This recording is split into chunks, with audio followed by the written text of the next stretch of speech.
مرحبا. مرحبا. شلونك؟ تمام. شو الاخبار؟ الحمد لله. طيبة. ام منو؟ مو ام. ها بعدك ما متزوجة؟ صدق؟ زين شو صدمتي؟ يعني مو متزوجة. اوكي. سؤال الحلم انت تنتظرين تحققيه، حلم شخصي خاص بك بعيدا عن الحلم. يعني مثلا تتزوجين لا وظيفة؟ لا دراسة. دراسة. إيه. شنو كلية يعني؟ لا ثالث متوسط خارجي. اوكي. دا امتحن. وش انت زين؟ معي.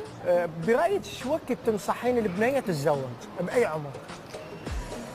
كأني نظريتي 20.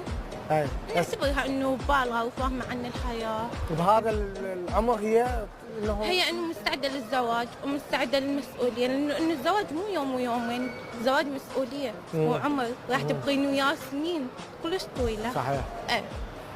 فنصيحتي لهم يتزوجون بهذه العمر، لانه هسه اغلبيتهم دي يزوجون عمرهم 15 16.